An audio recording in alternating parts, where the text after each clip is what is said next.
Bonjour à tous et bienvenue sur la chaîne. Aujourd'hui c'est dimanche. Aujourd'hui c'est le moment de préparer son plan pour la semaine, faire un bilan de là où on est et surtout préparer les niveaux qu'il faut surveiller et les tendances que l'on veut suivre pour pouvoir prendre des bonnes décisions lorsque la volatilité apparaîtra et donc non pas être surpris par quelque chose et réagir de manière inappropriée, mais avoir anticipé ce qu'on aimerait voir, ou pas d'ailleurs, et en fonction de ce qu'on va voir se produire sur le graphique, pouvoir savoir comment à l'avance on veut anticiper.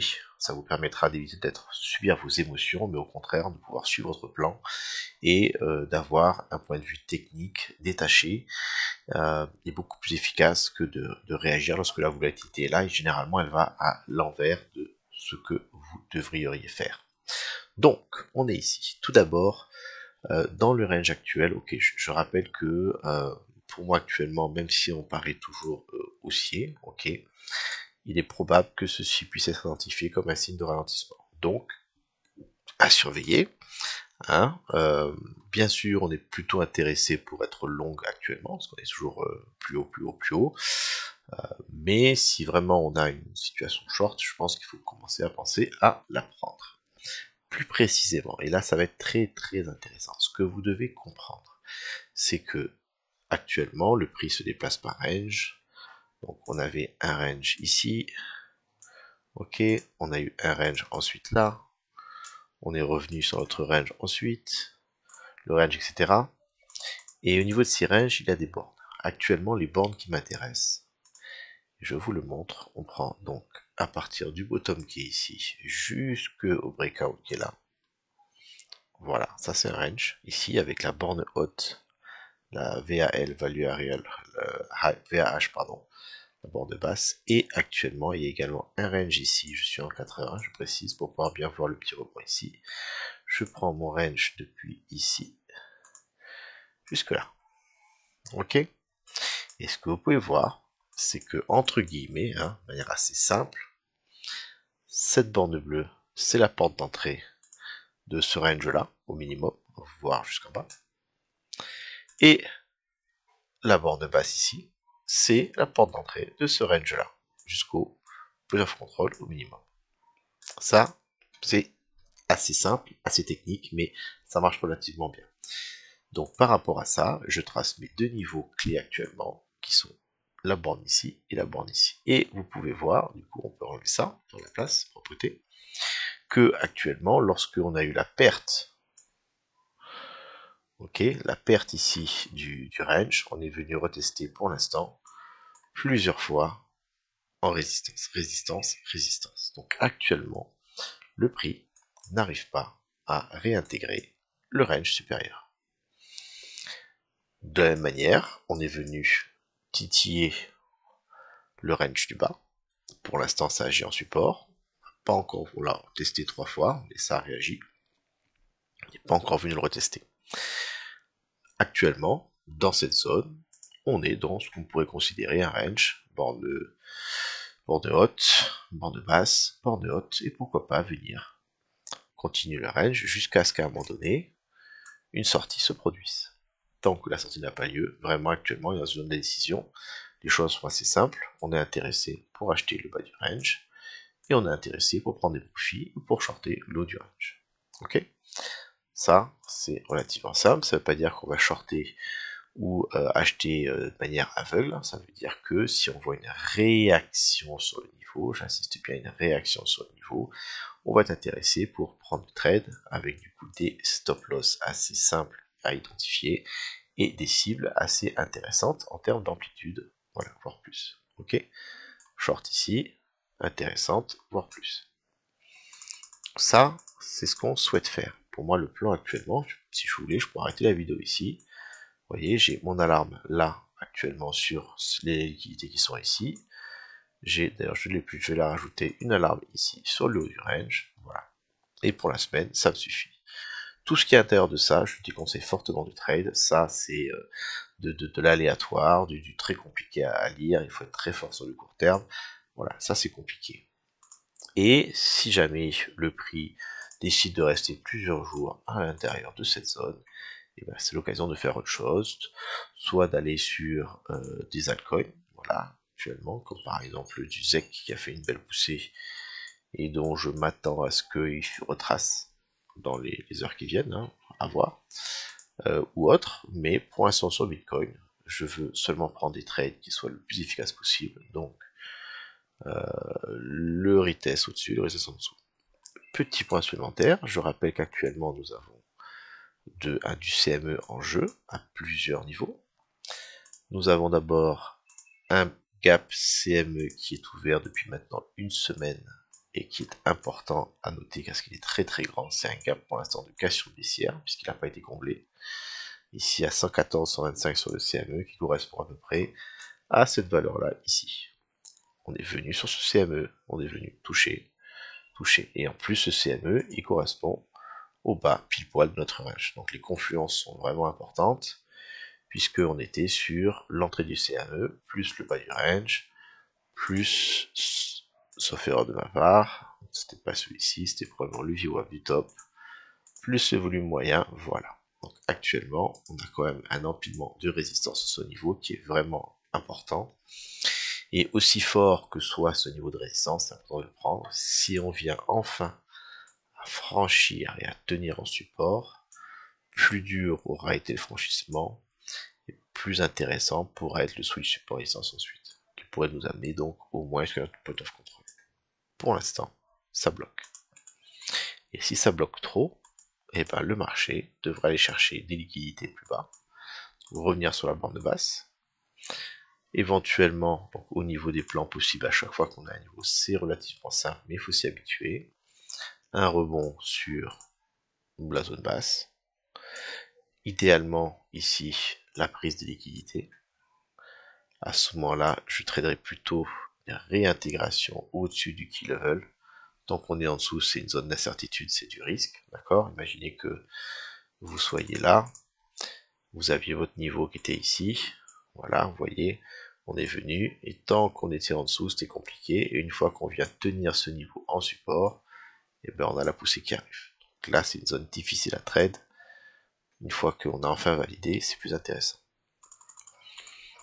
Voilà. Par contre, si jamais on vient casser les 108 000 et que on vient vraiment descendre, j'ai envie de dire, jusque 106 000, 105 000, là, on réintègre le range du bas. Et dans ce cas-là, c'est beaucoup plus compliqué.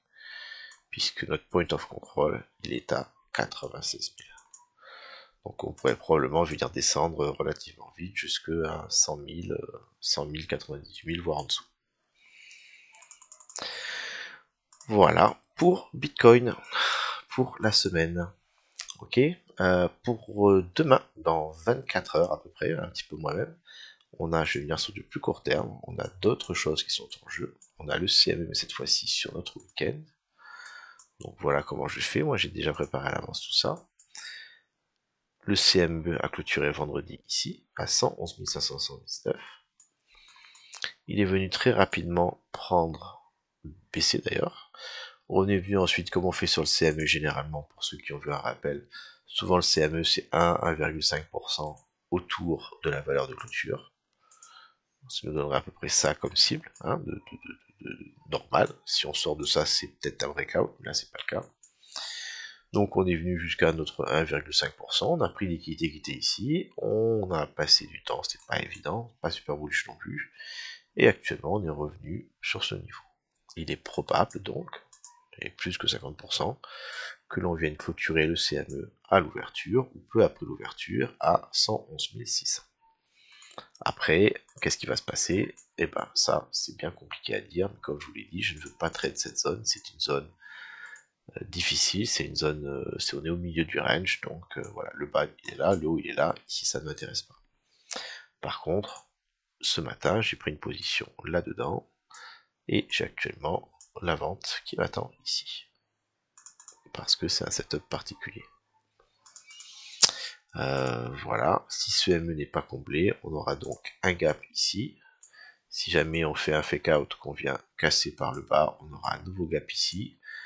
Et là, on aura quand même des signes que le marché ne veut plus combler les gaps, mais qu'il veut piéger les acheteurs, et ce serait un signe qu'on pourrait aller très vite vers le bas du canal. Voilà, regardez 10 minutes, je pense que c'est assez intéressant. Voilà pour Bitcoin. Maintenant, pour ceux qui ont du temps et qui veulent, on va passer sur Ethereum. Ok. Donc Ethereum actuellement, après avoir fait un ATH très faible, a retracé assez fortement.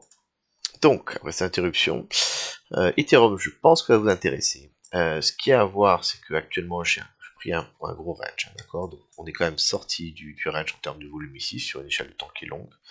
On a fait une belle poussée, et actuellement on est en train de bloquer. Ce qu'il faut voir et ce qu'il faut retenir, toujours très intéressant, c'est ces VWAP là, c'est que actuellement le prix est borné en haut par le VWAP de ce top. Ok, vous voyez, c'est résistance, résistance, résistance, résistance. Et en bas, donc il a été borné, et depuis il reste au-dessus. Donc c'est relativement bullish, je dirais même très bullish sur cette échelle de temps daily.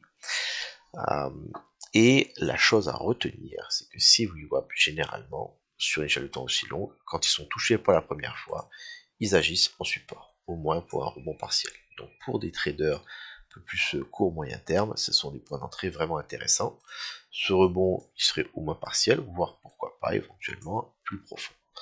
Donc ça, c'est vraiment quelque chose que j'ai en tête. La difficulté, c'est qu'on ne peut pas les mettre sous forme d'alarme, puisque enfin, je crois que c'est faisable, mais je ne sais pas exactement le faire, parce que ce sont sont pas des valeurs fixes, mais des valeurs qui bougent. L'autre élément intéressant à retenir, c'est que actuellement, on est en train de retracer, on est comprimé. Le top qui a été fait ici a été fait juste sous les 5000. Et il a été fait à peine plus haut que la TH. Il semblerait probable, en tout cas intéressant, et ça ferait du sens pour le marché, de venir prendre les 5000 psychologiques. Voilà, ça vraiment, c'est quelque chose qui ferait du sens.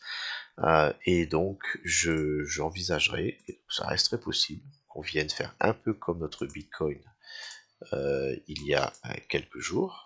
Hein, on va masquer un petit peu tout ça. Regardez, voilà, notre Bitcoin, il avait fait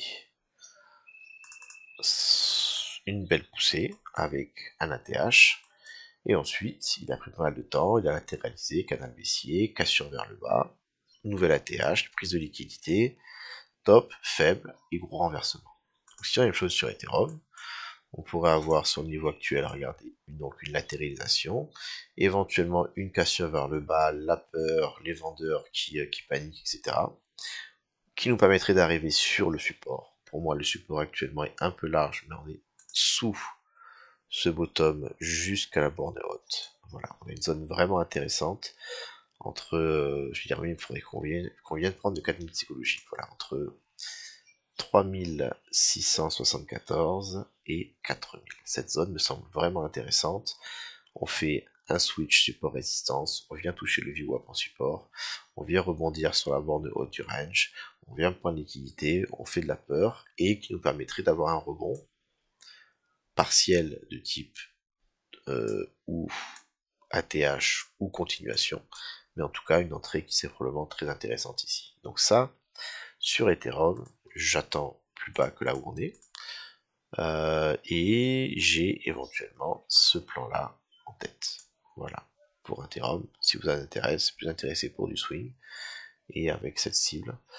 Pour venir à cette cible, ça voudrait quand même dire que le marché retrace, et donc notre Bitcoin, par rapport à son niveau actuel, probablement viendrait au minimum retester la borne basse, mais il n'y a que 3%, c'est pas suffisant. Donc ça voudrait dire qu'on aurait une cassure vers le bas, et avec, si sur Ethereum, de là où je veux, minimum 7%, maximum 15%, sachant que Bitcoin va faire un peu moins, donc ça nous amènerait, on va dire 5% ici, 105 000, à éventuellement le scénario idéal qu'on avait vu, c'était venir chercher la mèche qui est ici et le point of control.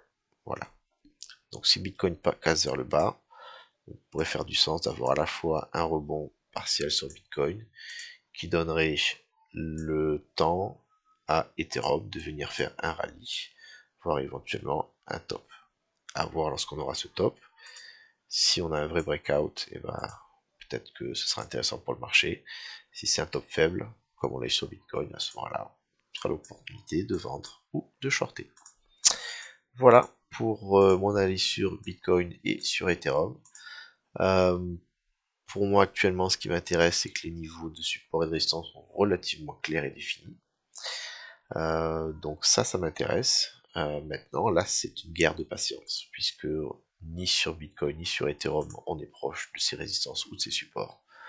Il faut prendre son mal en patience, il faut éventuellement aller chercher d'autres sources de trade ailleurs, voir des cartes où les prix cette fois-ci sont plutôt sur des zones intéressantes, ou alors continuer à se former. Bonne semaine à vous, et je vous dis dans quelques jours, voire plus vite si les niveaux arrivent rapidement avec la volatilité.